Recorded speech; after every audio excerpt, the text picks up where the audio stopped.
el diseñar actividades didácticas, someterlas a prueba, observar qué es lo que hacen los estudiantes, qué reacciones provocamos, qué reacciones intelectuales provocamos para y en qué medida entonces funciona el dispositivo que hemos diseñado. Yo creo que eso es posible y es un campo de acción propiamente relacionado con la o de innovación, ¿no? Y ese repertorio pues cambia gradualmente, las personas tienen que ensayarlo, pero la meta sería que la idea de trabajar con experimentos no provoque temor jamás. Pero ven, si solamente viéramos el campo de la ciencia, encontraríamos que tenemos que desmontar concepciones que existen, pero que la concepción que existe no se desmonta diciendo quítate ese andamiaje, ponte otro. No, sino planteando una estrategia distinta de formación. Y yo creo que es posible. Voy a mostrar enseguida eso. Esta la he usado mucho porque ejemplifica. Esta es una caricatura de Tonucci, el italiano. Y él es muy duro, muy cáustico, sosa cáustica para las enseñanzas repetitivas y eso, ¿no? Bueno, aquí ven a la profesora con su arbolito que tiene los nombres, ¿no? Tronco, follaje, etc. Y aquí está la lección. ¿La alcanzan a ver? Hoy os explicaré el árbol, de abajo arriba, las raíces, el tronco, etc. Tonucci además nos llama la atención del mozo arbolón que está ahí. Pero bueno, porque la idea era esa. ¿Cuántos tuvimos esa clase? Muchos, ¿no? Y la seguimos teniendo a veces. Bien. Ahora, ¿cómo pasamos a esta? Yo digo que esta es otra manera de plantear el desafío de la formación de profesional docente. ¿Cómo de esta forma de enseñanza una persona puede dejar eso y puede pasar a hacer esto? No ocasionalmente, sino como su forma común, instalada en su repertorio para el trabajo. Vean, estos son niños de preescolar. Y están, yo siempre con las compañeras educadoras mostramos porque ahí no hay una profesora que esté vigilando, ¿no? Allá están los otros, igual, y están nada más contentos. Es que también lo usamos porque es la idea de, hay que poner juegos porque se aprende jugando. Aquí están haciendo un experimento científico y están felices. El aprendizaje genuino también produce placer, ¿no? Ok.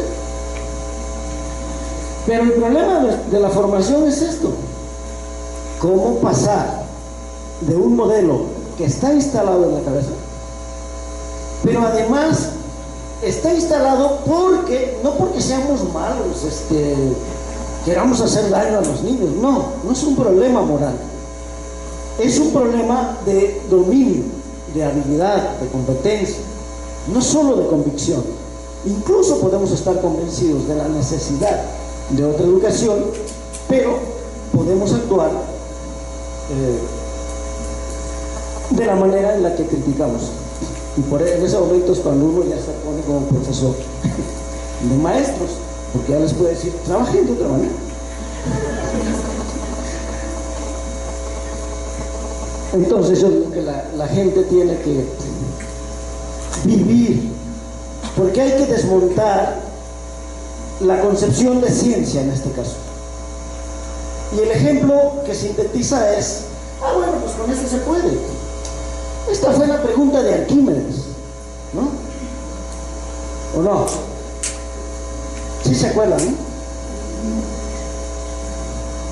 O sea, ¿por qué hay cosas que se hunden y por qué hay cosas que flotan?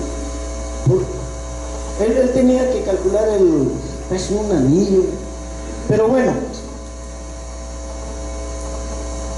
la escuela no nos hace vivir esa experiencia, porque lo que le interesaba era que aprendiéramos el principio de Arquímedes, que es que las cosas se unen o flotan según su peso específico.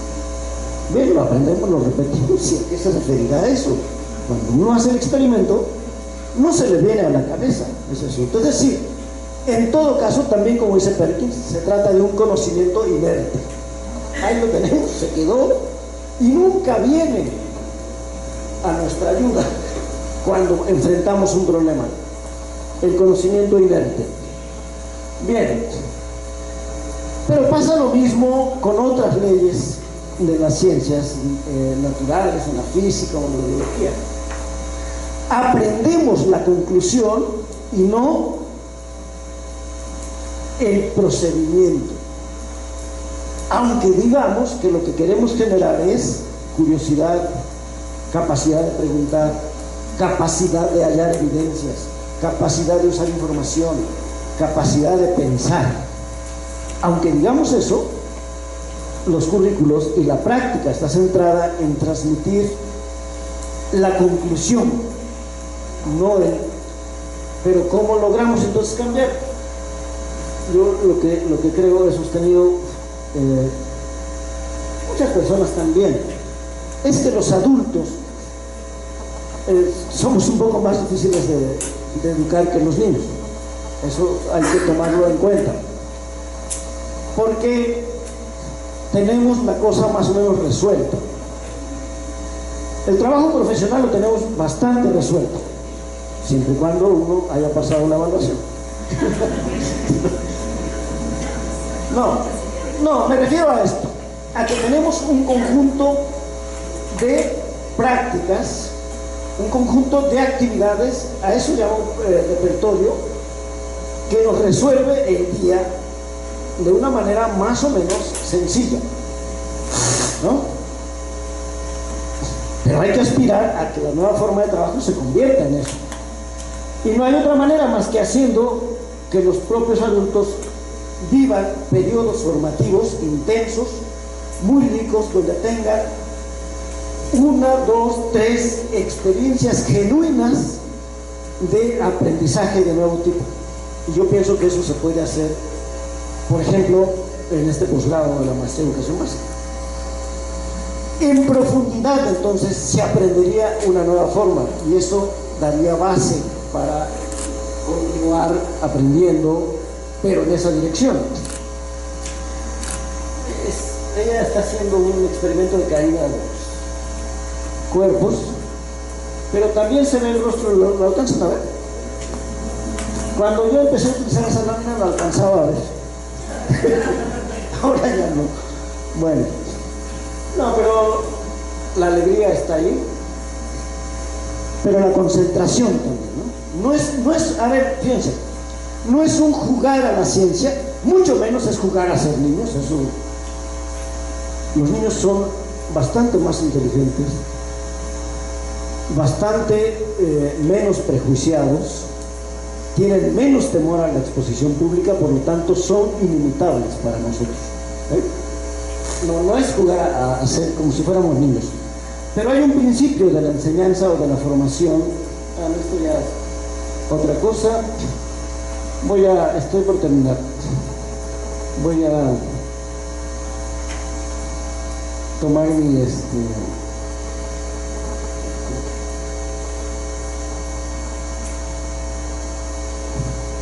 Entonces tenemos que pensar, según yo y muchos, de otra manera el aprendizaje profesional. Y ese sigue siendo un desafío, porque siempre pensamos que con transmitir la información, que con exponer a los profesores a las nuevas tendencias, y prácticamente ponerlos en ello, esta es la nueva tendencia, se transformará la acción. Y creo que ahí está, yo digo que es un nudo, pero sintetizo de esta manera. Bueno, actualmente hay que reivindicar siempre que la formación profesional requiere formación específica. Trabajar como profesor, exige formación profesional que incluye elementos científicos, que incluye reflexión, etcétera, etcétera, y también mucho trabajo en campo, como casi todas las formaciones profesionales, ¿no? Nadie se forma solo libros. El maestro Lafuentes citaba muy seguido a Alberto Castillo, que decía: es que hay un problema en la formación de ingenieros, porque los puentes salen bien en los modelos, pero se caen. Porque una formación sin práctica, ¿no? En el campo. Y ahí era... Qué interesante. Pero ahora la Secretaría y estos grupos que hicieron del maestro un problema central decidieron que no se requiere formación profesional, pero yo creo que hay que reivindicarlo, que hay muchos elementos para hacerlo. Lo discutíamos alguna vez en la Benemérita Normal Veracruzana con el maestro Fidel y un grupo de compañeros. Luego, las necesidades de formación continua yo creo que deberían detectarse con mecanismos finos. Aquí hay elementos muy generales, pero hay también maestras y maestros que trabajan de una manera distinta. Hay entonces otros factores. Otro de los factores es la falta de coherencia de la acción docente de distintas personas. Puede ser que eso esté influyendo en los resultados, y eso desalienta mucho a las maestras y maestros que trabajan de otra manera. Por ejemplo, que producen textos, que producen periódicos escolares, que hacen que sus niños den conferencias, etcétera, etcétera. ¿Sí? ¿Por qué? Porque al siguiente grado, pues está la maestra que deja planas. Y una competencia se forma mediante un trabajo sistemático durante años. Pero eso tiene que tener coherencia. Bien, ahora, el primer punto de partida, según yo, para repensar el asunto es: la formación pedagógica no ocurrió solo en la normal o en la institución de formación profesional, sino a lo largo de la educación básica. Por lo tanto, una tarea es desmontar esas concepciones en la práctica. ¿Enseñar es transmitir? Pues no. Lo que pasa es que te tengo que enseñar que enseñar no es transmitir. No transmitir eso. Tomuchi hace una broma con eso y dice: bueno, a ver, apunten, miren, las nuevas formas de trabajo exigen la participación del alumno. Punto y coma, ¿no? Esto implica, es una broma, esa forma catequística es la que habría que cambiar. En segundo lugar, hay que considerar que los profesores tienen conocimientos previos y teorías, porque si no estaríamos permanentemente insatisfechos. Pero cada profesor tiene una teoría que le da soporte, que puede ser implícita, no puedes no estar consciente de ello, pero esa teoría te dice qué es lo importante de enseñar, y a veces ese importante no coincide con el currículo, entonces se mezcla. Pero yo he hecho ejercicios, y aquí hay compañeros que podrían decirlo, para ir descubriendo el currículo real en grupos de maestros, y se descubre. ¿Ustedes se acuerdan de las mayúsculas con rojo? Pues ese es un contenido muy importante en el currículo realmente operante. Los puntos de los que se burló el nuevo modelo, nunca ha habido que en un grupo digan: hay 3 puntos, punto y seguido, punto y aparte y punto final. ¿Se acuerdan del anuncio ustedes? Pero igual, puntuación, algunas cosas, ortografía, las reglas de acentuación, eran el currículo realmente operante. Aunque el otro, el oficial, dice competencia comunicativa, escritura libre de textos, expresión oral, no sé qué. ¿Qué sucede? Se mezclan y unos los vemos porque hay que verlos, y otros los trabajamos con insistencia. Y no sé si estuvo mal que se perdiera, pero la buena letra era parte de ese currículum mucho más antes. Será un objetivo obsesivo de la escuela que lograras buena letra. Digo, bueno, pues si lográramos eso, aunque sea. Aunque doña Emilia Ferreiro nos decía, y con mucha razón, se anticipó muchísimo, y decía, no se obsesionen tanto con eso. Hay unas cosas que se llaman máquinas de escribir, y eso cada vez va a ser más generalizado. Ella nunca, en aquel tiempo, no pensaba, porque vive Emilia, y pues no pensaba que iba a haber smartphones, todo eso. Pero, ¿quiénes escriben a mano realmente? Ya muy pocos, los nostálgicos. Yo a veces me siento escribir. Y eso prueba una cosa que decía Altamirano, Ignacio Manuel Altamirano, en el siglo XIX. Tiene un bellísimo texto donde dice: si me piden elegir entre caligrafía y capacidad de comunicación, yo prefiero lo siguiente. Y en el siglo XIX, escribir muy bien, no solo muy bien, sino muy bonito, era una competencia fundamental. Había el oficio de escribano. Bueno, aún así Altamirano decía, hay que desarrollar más bien la capacidad de producir ideas que comunicar, y no solo de dibujar la letra. Búsquenlo. Seguramente ya aparece en Google también. No se sientan desamparados. ¿Dónde está en Google? Bueno, esa teoría explica qué y cómo enseñar. Pero esa teoría suele ser impermeable. Por eso, no es que los profesores no aprendan que puede haber otras maneras. Su teoría los protege. La tarea de la formación es romper esas teorías y dar lugar a otras. Luego, otra cosa que tenemos que, porque se nos recomienda mucho hacer círculos de aprendizaje, comunidades de aprendizaje, incluso se dice tan fácil, pero eso es una cosa bastante más fina, más profunda. Pero al igual que los niños, los profesores también aprenden de sus colegas. Pero una crítica de la formación dice, ojo, nomás hay que ver qué se aprende de los colegas. Pues aprendemos la tradición pedagógica. A veces hasta el desánimo y la dejadez. Eso pasa. ¿Sí? Es decir, valores frente al trabajo. No te metas en conflictos, quédatela tranquila, es mejor. En fin. Y luego la cohesión del grupo se mantiene también con ciertos valores y principios. Yo creo que por eso es muy difícil transformar la práctica educativa. Pero creo que la formación profesional tiene mucho que hacer, siempre y cuando no se reduzca a transmitir información, por más novedosa que sea. Y entonces, una clave es trabajar en la formación como se desea que los profesores trabajen con sus estudiantes. No vale mucho la pena explicar en qué consiste el enfoque comunicativo, funcional o de práctica social, como quieran llamar, si no trabajamos con ese enfoque en el aula de formación. Porque de otra manera, lo que vamos a tener son profesores que al regresar a su grupo, ya con su certificado o título de maestría, digan, a ver niños, miren, una práctica social consiste en esto, y les dicten.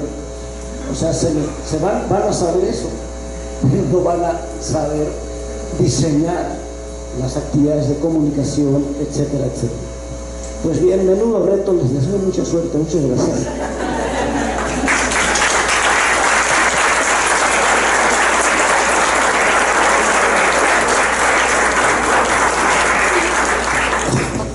Vamos a dar la oportunidad de abrir un breve diálogo con los participantes.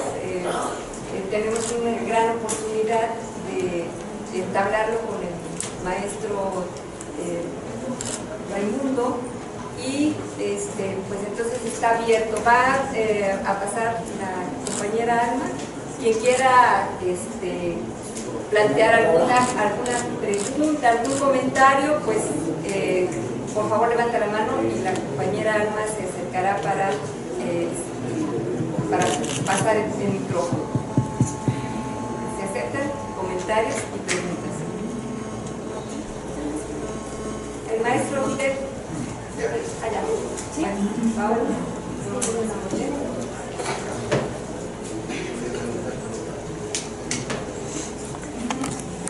Buenas tardes. Buenas tardes. ¿Se oye? ¿Sí? Ante todo, muchísimas gracias por compartir con nosotros su experiencia. Cuando yo lo escucho, me vienen a la cabeza varias ideas. En el sentido de, usted inicia, me parece de manera bastante pertinente, el recuento en el sentido de evidenciarnos cuestiones como la deserción escolar, la desigualdad, los resultados de la prueba PISA, que siempre nos dejan bastante mal ubicados en estos rangos internacionales. Y entonces es cuando hago el recuento de mi propia experiencia involucrada en la educación indígena concretamente. Yo no soy normalista de formación, mi formación es antropología social, pero después me involucro en cuestiones de educación en mi incursión con la Universidad Pedagógica Veracruzana. Y a partir de ahí tengo contacto, para mi fortuna, de la realidad que permea en el medio rural e indígena. Y entonces siempre me queda la inquietud de compartir con quien me pueda escuchar la reflexión que tendríamos que hacer de manera bien frecuente en el sentido de reconocer la diversidad social y cultural que existe en nuestro país. Y en ese sentido, entonces, también reflexionar acerca de qué estamos haciendo como educadores en escuelas públicas para hacer una adecuación de manera pertinente, culturalmente pertinente. Porque si no tomamos en cuenta esa necesaria vinculación que debe existir entre la escuela y la comunidad, y no solamente la comunidad rural o indígena, la comunidad urbana en donde nosotros estamos permanentemente laborando, me parece que justamente es ahí donde se refleja muchas de las causas de la deserción escolar, del abandono escolar. Es decir, si nosotros no le preguntamos a los padres de familia de estos estudiantes de preescolar, primaria y secundaria, cuáles son las expectativas que tienen de lo que sus hijos tendrían que aprender para funcionar cotidianamente en la sociedad que los interpela, me parece que estaríamos muy lejos de lograr que verdaderamente los chicos y chicas que asisten a nuestros centros educativos vayan entusiasmados a querer aprender. ¿Sí? Si hay una desvinculación entre el saber local y el conocimiento científico, como usted lo mostraba, me parece que estamos todavía muy lejos de lograr elevar, yo no diría la calidad educativa, sino el buen vivir de la sociedad en la que nos desarrollamos. Muchísimas gracias.